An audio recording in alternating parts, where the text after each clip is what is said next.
Hello and welcome back. Now, before we dive into anything, I just want to say this is not going to be one of those polished, perfect talks where everything is wrapped up in a neat little bow. This is going to be real, raw, honest. Because if you're anything like me, you don't need more surface level advice. You need someone who understands, someone who's been in the mess and come out stronger on the other side. So if your heart feels heavy today, if your mind is tired, your body's running on fumes, you're in the right place. You don't have to be okay to be here. You don't have to be strong right now. Just come as you are. This is for the woman who's been trying to do it all, who's been saying yes when her soul is begging her to say no, who's been putting everyone else first for so long.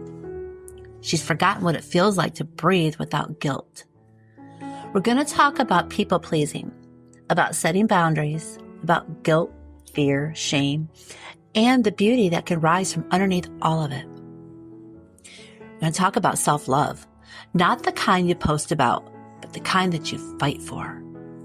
Take a deep breath, and let's start right here together.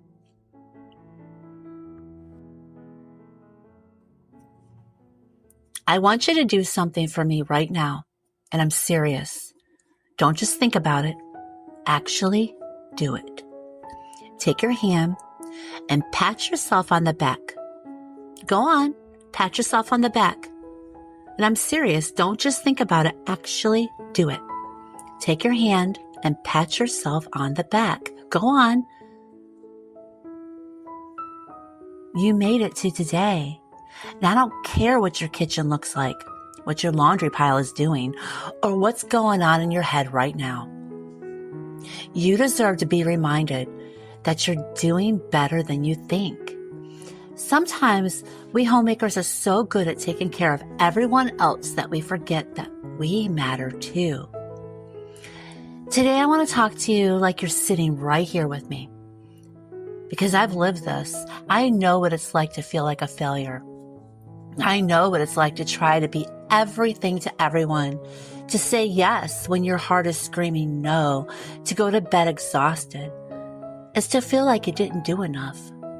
I know, because I've spent most of my life feeling that way. My whole life, I never felt good enough. Ever. I always felt like a disappointment, like I was too much or not enough, all at the same time. I beat myself up for everything, for my kids not speaking to me, for my failed marriages, for not finishing college. I blamed myself for cutting ties with my mom and my immediate family, even though deep down, I knew it was the healthiest decision I could make. The guilt clung to me like a wet blanket. I've spent time in mental hospitals. I've taken meds that made me feel like a stranger in my own skin. I've looked in the mirror and hated what I saw, not just physically, but emotionally. The guilt of being overweight, the shame of struggling with mental illness, the fear of facing the world when I couldn't even face myself some days. I let that pain turn into self-pity. I let myself drown in it. For years I lived in fear, afraid to speak up, afraid to disappoint anyone. Afraid of being abandoned, unloved, unseen. And in trying to avoid that fear, I became a doormat. I let people walk all over me. I let them disrespect me. I stayed in abusive relationships because I thought I didn't deserve any better. I said yes when I wanted to scream no. I convinced myself that being needed was the same as being loved. But it wasn't. It never was. I can remember so many times when my mom would call me at the last minute, constantly, for a ride, for a favor, or for something she needed. I would drop everything to help her, no matter what I had going on. In the middle of dinner, have to stop everything, even when it hurt, even when I was barely hanging on myself. And every time I felt that same pit in my stomach, the same guilt if I hesitated, the same feeling of being used and put last. One day, I hit my breaking point. I realized love is not manipulation. Family does not mean to have you lose yourself. So I made the hardest choice of my life. I cut ties. I let go. With that grief came peace. For the first time, I could hear my own voice again. I'll be honest, it wasn't easy. The guilt didn't vanish overnight. The fear didn't just walk away. I still blamed myself. I still questioned everything. But here's what changed. In the middle of all that guilt and pain, something unexpected happened. I found self-love. Not the fluffy kind, not the kind that's all bubble baths and Instagram quotes. I mean the real gritty kind. The kind where you wake up and say, I'm not going to beat myself up today. The kind where you look at your reflection and choose to show kindness instead of criticism. The kind where you start saying no, not because you're mean, but because you finally believe you matter too. Self-love is what pulled me out of self-pity. It's what taught me to set boundaries, stop letting guilt and fear make my decisions, to stop apologizing for existing, to stop chasing approval that I was never going to get. You don't have to be everything for everyone. You don't have to carry guilt over things that broke your heart. You don't have to keep shrinking yourself to make others comfortable. You're allowed to be loud. You're allowed to say no. You're allowed to take up space in your own life. You're allowed to love yourself through the mess of your story. So today I want you to start small. Say no to something that doesn't serve you. And take 15 minutes to rest without guilt. Write a boundary down and actually hold it. Say something kind to yourself. There comes a time in every homemaker's life when she looks around at all she's doing and realizes she's not even sure who she's doing it for anymore. It starts small. You want your home to feel cozy, so you tidy up. You want dinner to be special, so you put a little extra effort into it. You want your kids, your husband, your guests to feel comfortable and cared for, so you keep giving more. But something along the line, your identity as a homemaker, once rooted in love and intention, it can begin to twist itself around a need to please everyone, to prove you're good enough, and to make sure no one's disappointed in you. To be the woman who can handle it all with a smile and a spotless kitchen. And slowly, quietly, you begin to lose yourself. If you're listening to this and thinking, that's me, I want to remind you of something important. You were never meant to carry it all. Homemaking is so beautiful, but it's not a performance. It's not a test that you have to pass. You do not exist to be everything for everyone. You're allowed to say no.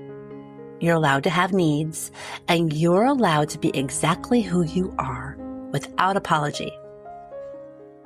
For many women, especially homemakers, people-pleasing, it doesn't look like desperation.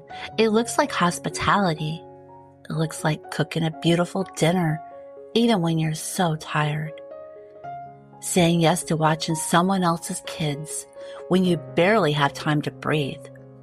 Taking on projects, church events, responsibilities, favors, because it feels easier to overextend than to disappoint someone. We think we're being kind. We think we're just being good wives, good moms, good women. But over time, you know what? It leaves us feeling depleted. And worse, we're left disconnected from our own voice.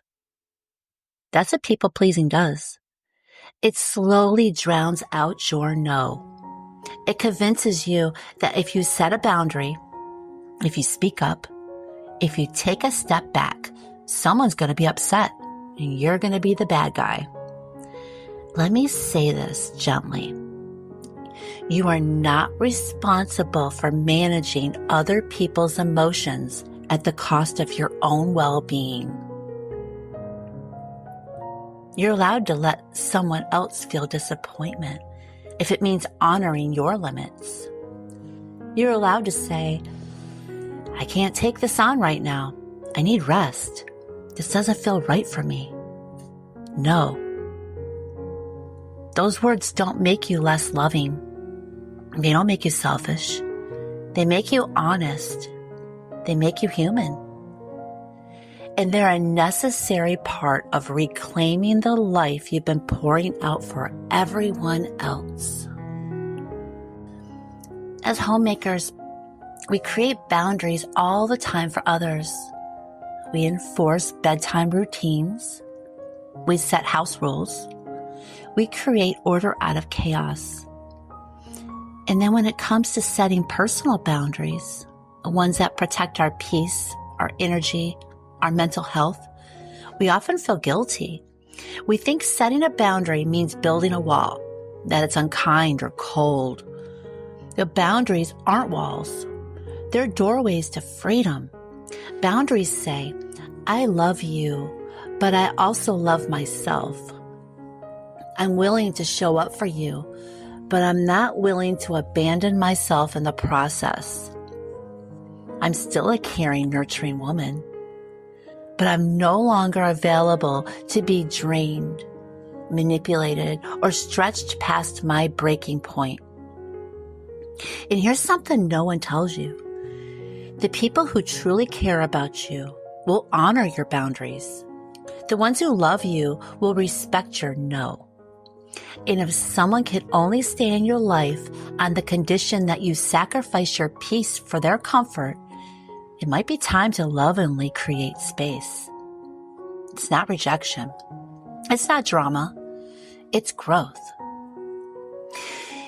You know, my mom used to call me at the last minute all the time for a ride, for this, for that. And every time I dropped what I was doing, she had a way of manipulating the situation and making me feel like I was the bad guy if I didn't help. Like I didn't care. Like I was selfish. You know, the truth was, I was being used. I was being put last again and again. And it was crushing me. There were moments I was emotionally depleted and physically strained, and none of that mattered. I could have been in the middle of something important. Still wouldn't matter. The guilt was always there. It's your mom. You have to be there. I had to learn that boundaries apply to everyone, family included. You can love someone and still protect your peace. There's a line between helping and being used. And then I want you to do one more thing. Go stand in front of a mirror. Look at that woman staring back at you. Really look at her. See the lines in her face, the tired eyes, the weight of everything she's carried. Now I want you to say out loud, you are enough. You're not your past. You are not your mistakes. You are not your guilt. You are beautiful, lovable, and strong, exactly as you are. Because you are. That reflection that you see, that's a woman who has made it through things that would have broken others. That's a woman who has kept going, even when her heart was in pieces. That's a woman who deserves to be loved, especially by herself. Stop hiding. Stop apologizing. Stop waiting for someone else to give you permission. Be who you are, loudly, softly, bravely, quietly, messily, and honestly. Your story matters. Your presence matters. And the love that you show yourself will become the foundation of everything you pour into your home and into the people that you care for. You don't have to have it all together. And you don't have to be perfect. You just have to keep showing up. And I'll be here cheering you on every step of the way. You've got this, and you are not alone. Before you go, I just want you to remember one thing. Everything you are right now in this moment is already enough. You don't need to earn love. You don't need to prove your worth.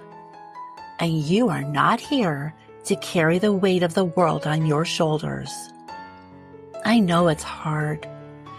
I know what it feels like to cry in the bathroom, to smile through pain, and to feel invisible in a house full of people. I know what it's like to be tired in your bones and still keep showing up. And I want you to know I see you, I hear you, and I am oh so proud of you. You are not broken. You are becoming. In your home, your life, your story, they're all being built on a foundation of truth and strength and real raw love. So take a deep breath. Light that candle. Pour that cup of coffee or tea. And let today be the day you choose yourself. And I will be right here cheering you on. See you next time.